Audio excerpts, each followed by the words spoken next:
4, 3, 2, 1. Tai sveikinu. 100 milijonų peržiūrų ir vienas pas. Reikia pakalbėti. Kas čia vyksta? Tu buvai režisierius, tu buvai wow! O dabar tu kažkokia namų šeimininkė, kurią aš turiu išlaikyti ir kuriai turiu mokėti dienpinigius. Mes su tėčiu Skiriatės? gyvenki čia, kol susirasi kitą būtą. Kokį kitą būtą, aš neturiu pinigų. Palauk truputį. Kelkis. Ką? Rusija užpuolė Ukrainą. Nėra pas mus to karo. Viskas bus gerai. Ar aišku?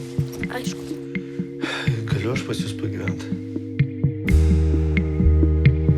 Daug mano klasiokų priėmė pabėgėlius. Geri žmonės. У вас очень красиво. Didžiausios įmonės bėga iš Rusijos, tai mes turim daryti tą patį. Pavyzdžiui, Rusija režisieriai gerai gyvena, tu norėtum ten pabandyti?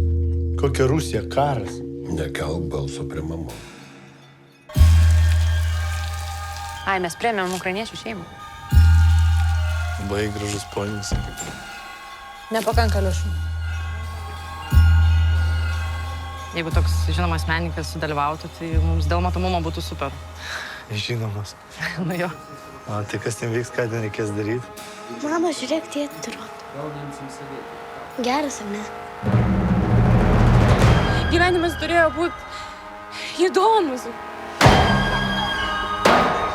O tapo kažkokie.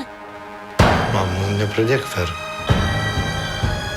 Kitas gabalas skirtas tiems, kurie dabar Ukrainoje kovoja už mūsų visų laisvę.